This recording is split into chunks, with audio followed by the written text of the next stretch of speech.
Bonjour à tous et bienvenue dans le pourquoi du comment, ou plutôt dans le pourquoi du chrétien en marche, parce que j'aimerais commencer par un mini-quiz. Facile, vous allez voir.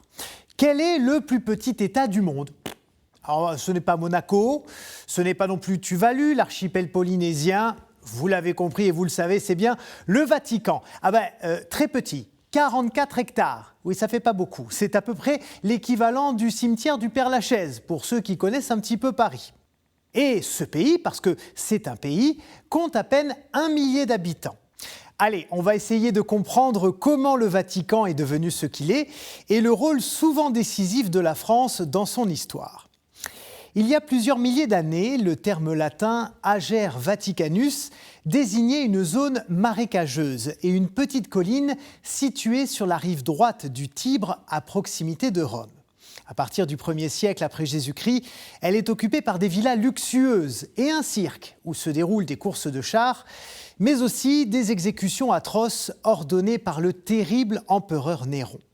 La tradition raconte d'ailleurs que c'est près de ce cirque que l'apôtre Pierre est martyrisé, exécuté et enterré. Très vite, des centaines de chrétiens viennent se recueillir sur sa tombe et demandent même à se faire enterrer près de lui. Voilà déjà quand, pourquoi et comment cette terre prend une dimension majeure pour l'Église.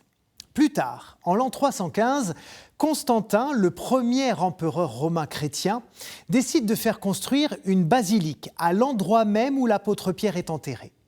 L'Église cesse alors d'être persécutée et elle bénéficie peu à peu de donations en terre et en revenus.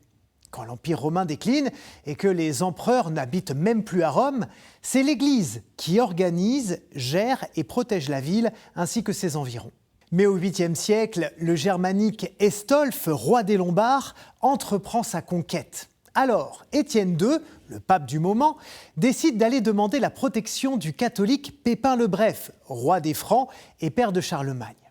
Il accepte, envoie ses troupes, botte les fesses des Lombards et fait don au pape des vastes terres qu'il a conquises au centre de l'Italie. C'est la création de ce qu'on appelle alors le patrimoine de Saint-Pierre, les futurs États pontificaux. Ces territoires sont longtemps indispensables parce qu'ils donnent au pape une autonomie financière, donc la possibilité d'affirmer peu à peu l'indépendance de l'Église. Du 8e au 18e siècle, le pape dirige donc une assez grande région, vous l'avez compris, avec administration, police, justice, armée et même des industries, au milieu d'autres États d'une Italie très divisée. Arrive la Révolution française et en un siècle, tout va changer. D'abord, la République, menée par le jeune Bonaparte, conquiert l'Italie du Nord et fait disparaître les États pontificaux. Quelques années plus tard, ils sont restaurés. Mais la Révolution a véritablement marqué les consciences du peuple italien. Et lui aussi, il veut plus de liberté et plus de démocratie. Du coup, l'Italie va amorcer un processus d'unification qui va être rendu possible par Napoléon III. L'empereur français pose néanmoins une limite. Il protège le petit territoire papal romain que le nouveau royaume italien voulait alors absorber.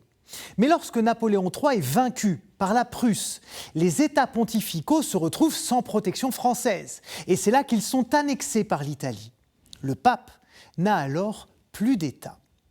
Finalement, le 11 février 1929, l'Église et le Royaume d'Italie signent les accords du Latran, qui établissent les frontières officielles d'un nouvel État, l'État de la Cité du Vatican. Un statut qui va permettre à ce minuscule territoire, le Saint-Siège, de nouer progressivement des relations diplomatiques avec la plupart des pays du monde. Bon, si vous n'avez pas tout retenu d'un coup, c'est possible, il y a quand même beaucoup d'infos. Vous n'hésitez pas à aller sur le site de KTO, ktotv.com, il est là, regardez, c'est magnifique la télévision. Évidemment, cet épisode est à voir et à revoir. Bonne semaine, à la semaine prochaine, bye.